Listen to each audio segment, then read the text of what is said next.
The December snow was falling heavy over Calgary as I sat in my truck outside Bennett & Sons Auto Repair, watching my daughter through the frosted window. Emma was 16, and she'd been the youngest certified mechanic in Alberta for the past year.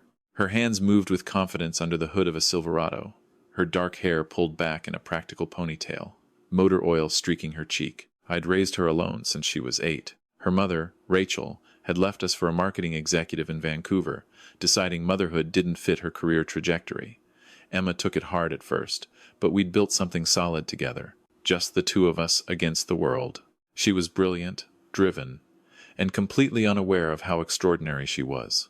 That all changed 3 years ago when I met Cassandra Pemberton at a charity gala my company sponsored. I owned a mid-sized construction firm. Nothing fancy, but we did good work, and the business was solid. Cassandra was everything I wasn't: polished, educated at McGill, connected to Calgary's old money families. Her late husband had been a prominent lawyer. She had 2 grown children from that marriage, both in their early 30s. I should have seen the signs during our courtship, the way Cassandra's mother, Vivian Pemberton, barely acknowledged Emma at our engagement dinner. How Cassandra's son, Preston, made jokes about blue-collar work whenever Emma's job came up. Her daughter, Margot, who'd married into Calgary's petroleum elite, actually wrinkled her nose once when Emma came to a family brunch straight from a morning shift. But I was lonely, and Cassandra seemed genuinely interested in building a life together. She said all the right things about accepting Emma, about blending our families. I wanted to believe it. That was 3 years ago. 3 years of what I told myself were adjustments. 3 years of Emma becoming quieter, spending more time in the garage, less time at home. 3 years of Cassandra explaining away her family's behavior as just their sense of humor, or you're being too sensitive. The invitation came 2 weeks before Christmas. Vivian Pemberton's annual Christmas Eve dinner at the family estate in Mount Royal. It was the social event of the season for Calgary's upper crust. Judges, politicians, old money families who'd made fortunes in oil and gas. Cassandra had been reminding me about it for months. Preston and his wife will be there with the twins, she said over breakfast that morning. Margot and Devon are flying in from their ski trip in Whistler. Mother's invited 48 guests this year. It's quite the honor, you know. The Pemberton Christmas Eve dinner has been a tradition since 1952. I noticed she didn't mention Emma. What time should Emma and I be ready? I asked, watching my wife's face carefully. Cassandra set down her coffee cup with a delicate clink. Actually, darling, about that. Mother thought it might be best if Emma sat this one out. It's a very formal affair.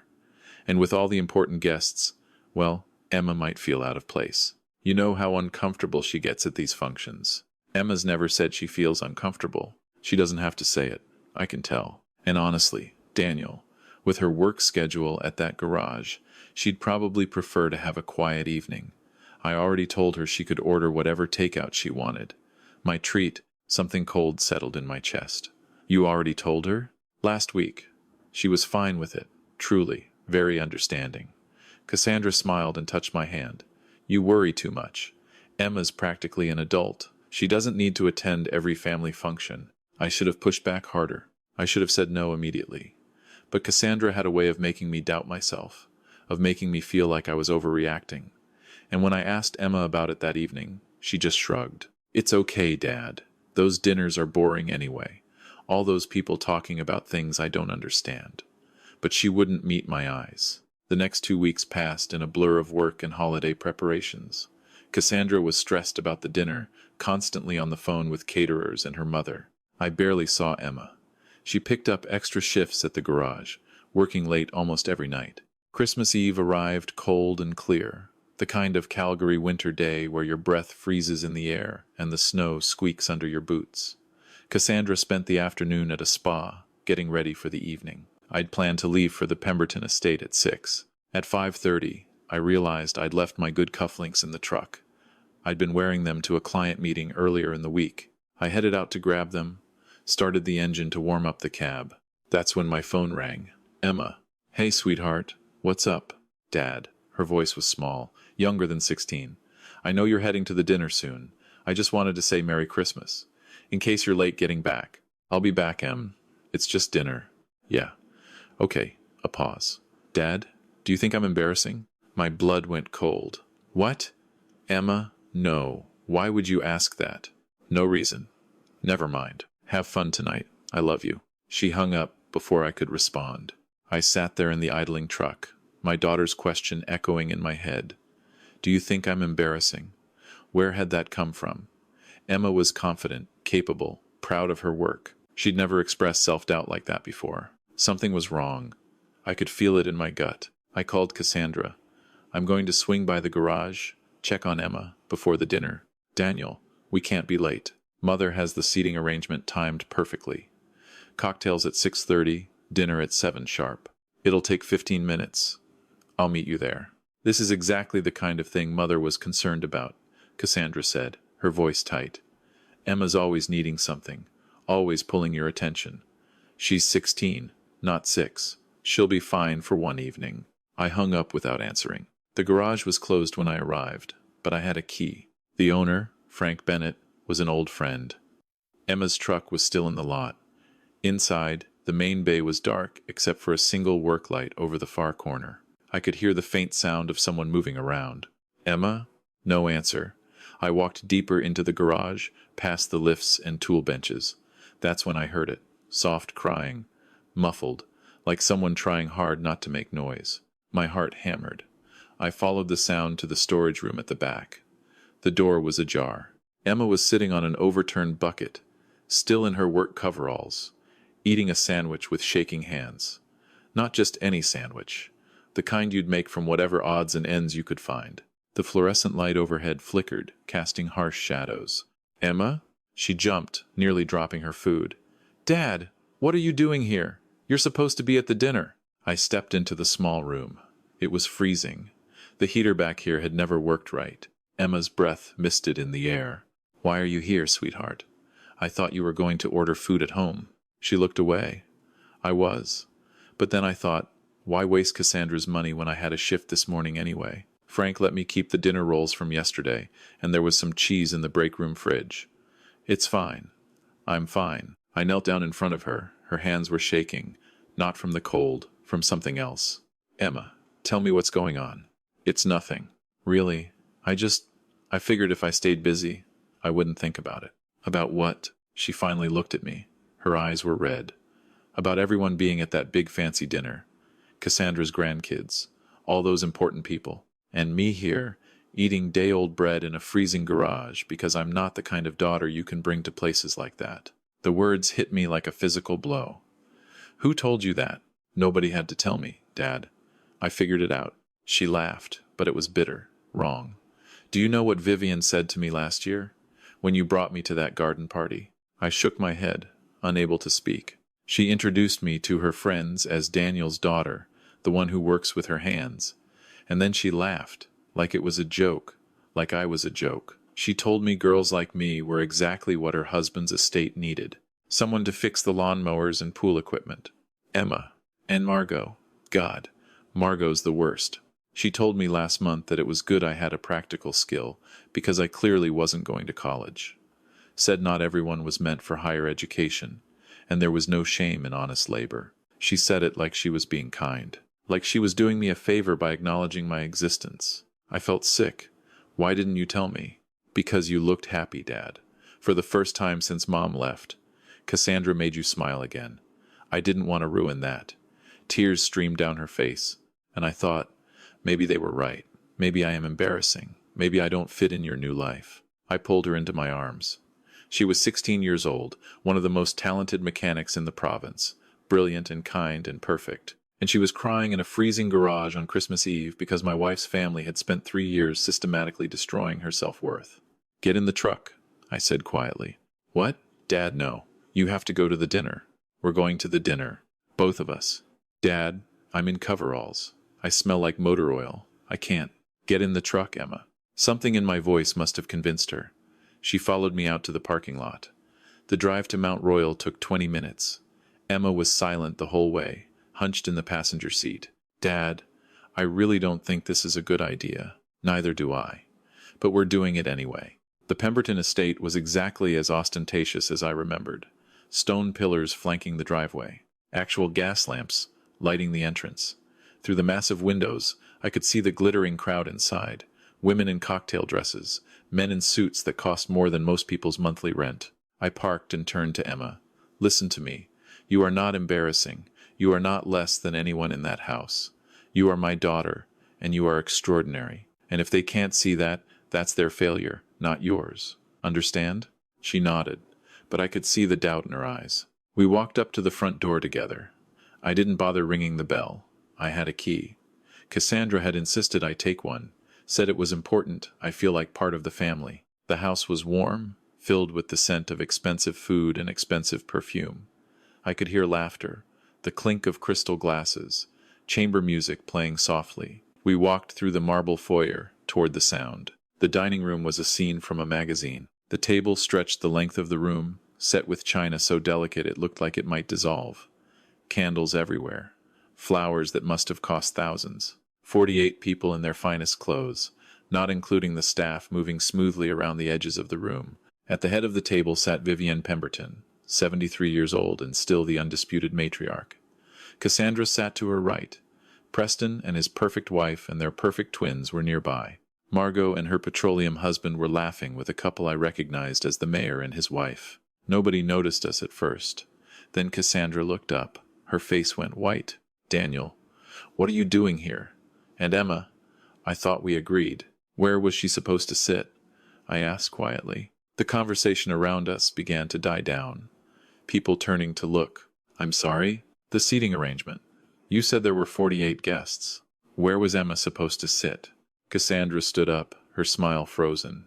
Daniel, this isn't the time. Perhaps we should discuss this in private. No, I think now is exactly the time. In front of all these important people. I looked around the table. How many of you have met my daughter? Emma's been part of my life for 16 years. How many of you even know her name? Silence. Vivienne Pemberton set down her wine glass with a delicate click. Young man, I don't appreciate your tone. This is my home, and these are my guests. And Emma is my daughter. She wasn't invited tonight. Do you want to explain why? Oh, for heaven's sake. Vivienne waved a dismissive hand. The girl wouldn't have enjoyed herself.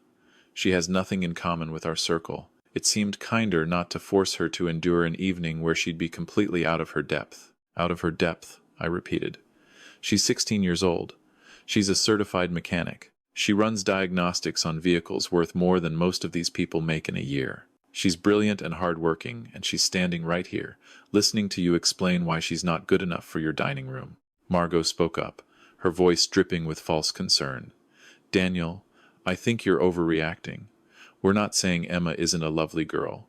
She's just more comfortable in her own environment. There's no shame in that. Her own environment, I said slowly. You mean like a freezing garage? Eating day-old bread alone on Christmas Eve because she genuinely believes she's an embarrassment to me? Cassandra gasped. Emma, you weren't supposed to be at the garage. I gave you money for food. She didn't want to waste your money. I cut in.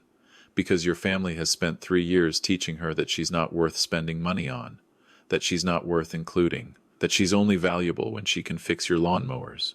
Vivienne's face hardened. I will not be spoken to this way in my own home. If you have issues with how this family operates, that's between you and Cassandra. These good people don't need to witness your tantrum. No, I said. I think they do need to witness this, because I want everyone in this room to understand exactly what kind of people you are. I turned to address the full table. Judges, politicians, business leaders, all of them watching with varying degrees of discomfort and fascination. 3 years ago, I married into this family. I thought I was gaining something for my daughter, a bigger family, stability, connections. Instead, she gained a stepmother who excludes her from family events, step-grandparents who mock her career, step-siblings who treat her like hired help, and 48 people who apparently think it's perfectly acceptable to attend a Christmas dinner while a child sits alone in the cold. She's not a child, Preston interjected. She's 16, practically an adult, and nobody forced her to go to that garage. You're right, I said. She chose to go there, because that garage is the only place where people treat her with respect, where her skills matter, where she's valued. She chose that over a free meal and a warm house, because you people made it very clear she wasn't welcome here. The mayor's wife cleared her throat uncomfortably. Perhaps this is a family matter that should be discussed privately. No, Emma said suddenly. Her voice was quiet, but everyone heard her. She stepped forward, still in her grease-stained coveralls, and looked directly at Vivienne. I want to say something. Emma, you don't have to, I started. Yes, I do. She took a breath. Mrs. Pemberton, you told me once that girls like me were meant for manual labor, that I should stick to what I'm good at. You were right about one thing. I am good at what I do, but you were wrong about everything else.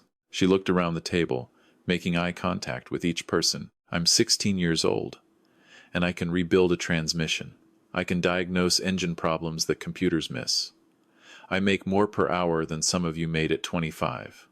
And yes, I get dirty. Yes, I smell like motor oil sometimes. But I'm not ashamed of that. The only thing I'm ashamed of is that I let you make me feel small. Her voice grew stronger. My dad raised me alone after my mom left. He worked 70-hour weeks to keep food on the table and still made it to every school event. He taught me that honest work has dignity, that skills matter, that character matters. And you people, with your fancy clothes and your expensive china, you have no idea what any of those things mean. Tears were streaming down her face, but she didn't stop. So thank you, Mrs. Pemberton. Thank you for showing me that money and breeding don't make someone better. They just make them meaner. Thank you for teaching me that sometimes the coldest places aren't garages in December. They're dining rooms full of people who've forgotten how to be kind. The silence that followed was deafening. Then Emma turned to me. Can we go home now, Dad? Yeah, sweetheart. We can go home. I looked at Cassandra. Her face was pale, her hands trembling as she clutched her napkin. Daniel, please. Can we talk about this? There's nothing to talk about. I should have seen this 3 years ago. I should have protected my daughter instead of trying to fit into your world. That's on me, and I'll have to live with that. But it ends tonight.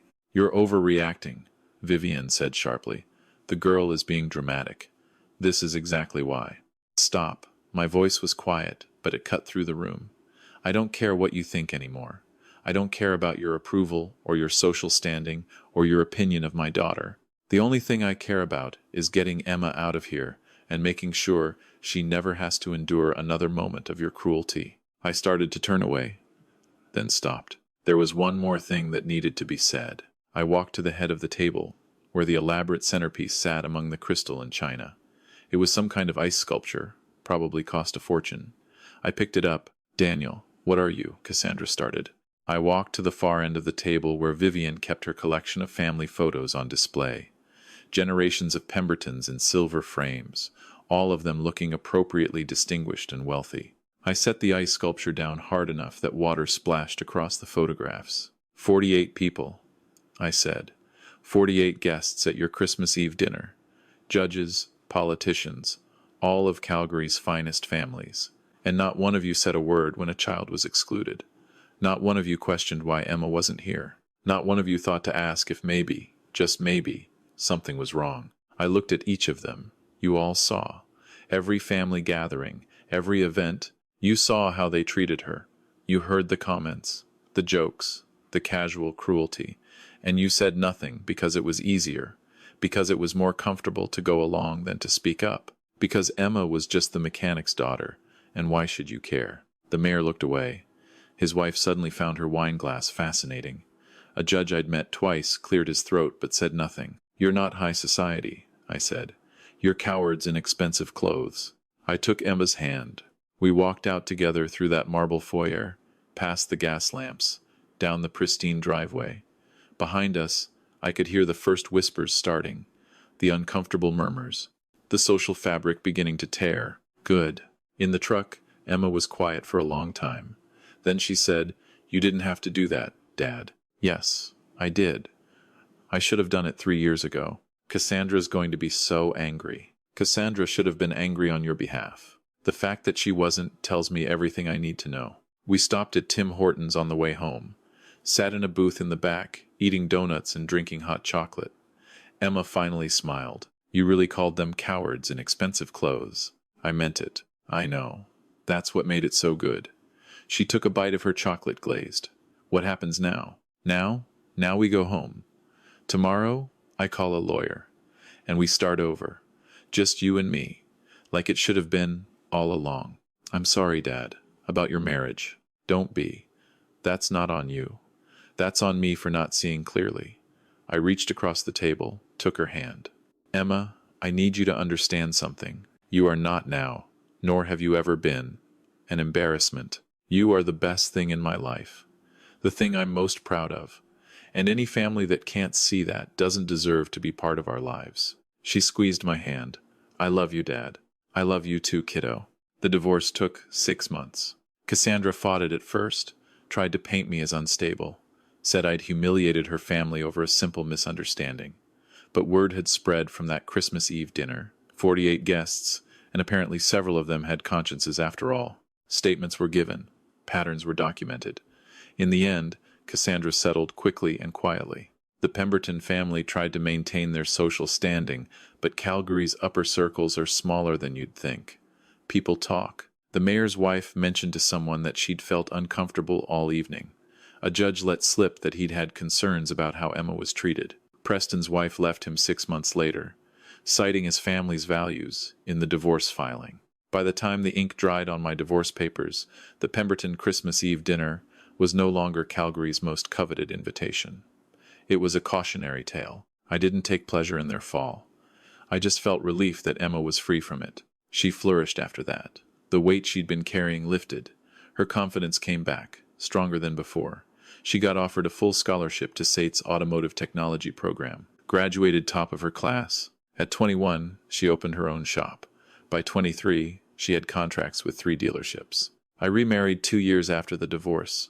Jennifer was a high school teacher, kind and genuine and warm. The first time she met Emma, she asked about her work with actual interest and listened to the 40-minute explanation of fuel injection systems like it was the most fascinating thing she'd ever heard. At the wedding, Emma was my best person.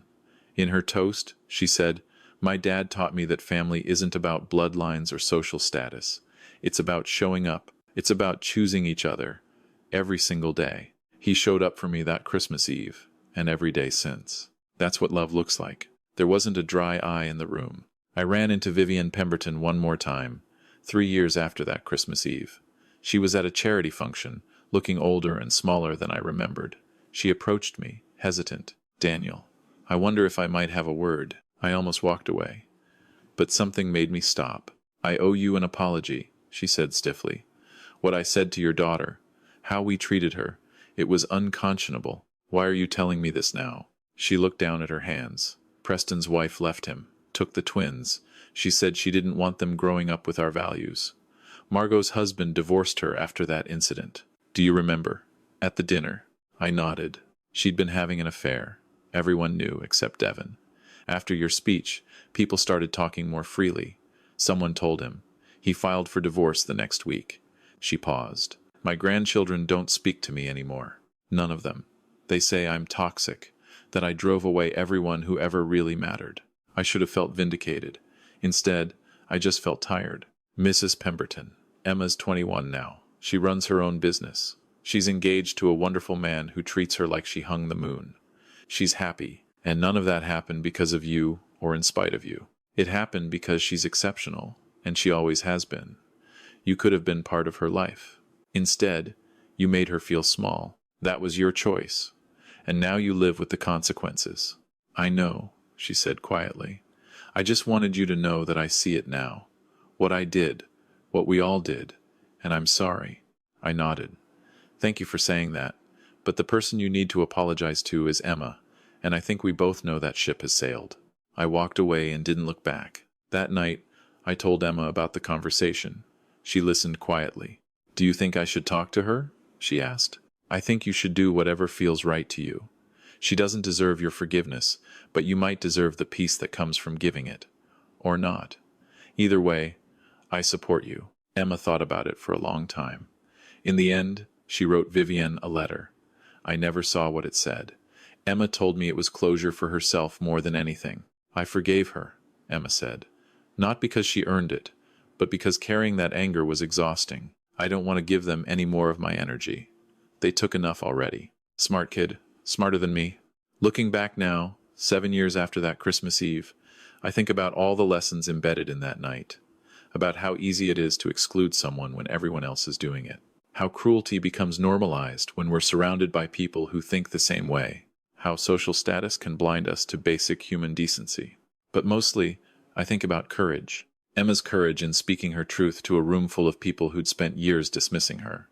My courage, finally, in choosing my daughter over a comfortable lie. And the courage it takes every day to stand up for the people we love, even when everyone else thinks we're overreacting. Because here's what I learned. Sometimes, the right thing feels like overreacting. Sometimes protecting someone you love means burning bridges. Sometimes choosing integrity means losing comfort. And every single time, it's worth it. If I could give advice to my younger self, or to anyone facing a similar situation, it would be this. Trust your instincts about the people you love. If something feels wrong, it probably is. Don't let anyone gaslight you into dismissing your concerns. Don't sacrifice your child's well-being for social standing or a relationship. And most importantly, show up. Show up when it matters, even if you're late. Show up when it's uncomfortable. Show up when it costs you something. Because the people we love are watching to see if we mean it. If we'll protect them when it's hard, not just when it's easy. If we'll choose them over everything else. Emma needed me to show up that night. I almost didn't. I almost let Cassandra convince me everything was fine. I almost let my desire for a peaceful evening override my instincts. But I showed up, and it made all the difference. 7 years later, Emma's shop is thriving. She married that wonderful man, and they just bought their first house. Jennifer and I have dinner with them every Sunday. We're building something real, something based on honesty and respect and choosing each other. Sometimes I drive past the Pemberton estate. The gas lamps are still lit. The stone pillars still flank the driveway. But the house looks darker somehow. Emptier. I don't know if they still have their Christmas Eve dinner. I don't know if anyone comes. And honestly, I don't care. I'm too busy being present for the family I have. The real one. The one that matters. That's the thing about showing up. Once you start doing it consistently, everything else becomes clear. The fake relationships fall away. The real ones get stronger. The people who matter step forward, and the ones who don't fade into the background where they belong. I showed up for Emma that night, and every night since, and I'll keep showing up for as long as she needs me. That's not dramatic. That's not overreacting. That's just love. The kind that shows up in freezing garages and fancy dining rooms and every ordinary moment in between. The kind that matters. The kind that lasts. The kind that's worth everything.